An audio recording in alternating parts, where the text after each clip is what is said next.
And a number of the photographs that I've used in the exhibition, Black Presence in Alberta, are pedagogic. I mean that they raise questions when I look at them.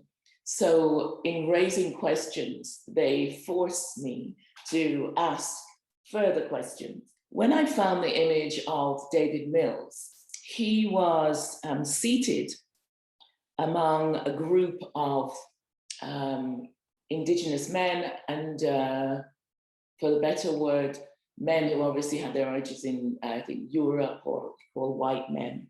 Now, in the photograph, what's interesting is that David Mills is standing next to the two chiefs. So when you look at the image, the one on the left is One Spot, who is a minor chief. The second one is Red Crow, who was a major head chief.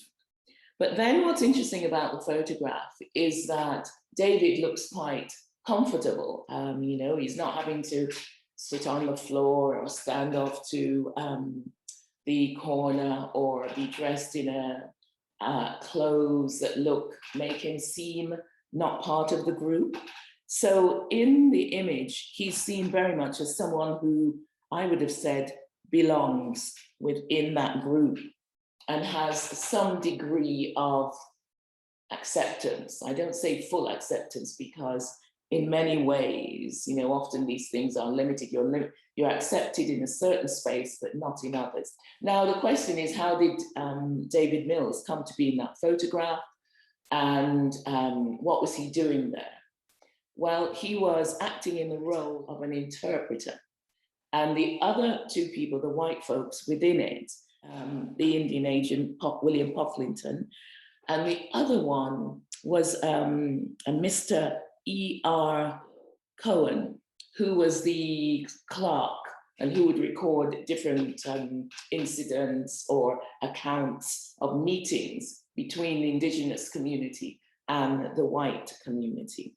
So during these encounters, I'm further asked, well, how did David communicate? His mother was a woman called Phyllis, and she was Kainai Blackfoot, and his father had come up from the States to work, what became the Northwest Territories, engaged in fur industry, you know, trapping, etc.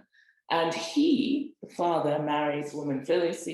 They had children, and one of the children was David. So David grew up in an environment where he was speaking two languages. He was also representing something we don't come to talk about as much nowadays, and that I certainly found interesting in terms of research. The mixtures between not just white folks and Indigenous, but also Black folks and Indigenous, connections to Indigenous communities during the period of time they'd lived in Oklahoma. And they had lived alongside Indigenous communities who were supposedly part of the 5 civilized tribes, which is a name that was used to describe that group. Black Presence in Alberta exhibit. It's not just those who came in from 1903, probably 4 or 5 onwards, and those who came as groups from 1907 to about 1912 children. And those children, some descendants, came to Alberta as communities that set up Amber Valley, Junkins, Breton, and Campsie. David Mills is an interesting example of Black indigeneity and also an intersection with those identified as white. So he was very much an interesting character. By the end of his life, David's children were actually registered as part of the Blackfoot Reserve and were therefore regarded as Indigenous or could claim a degree of indigeneity.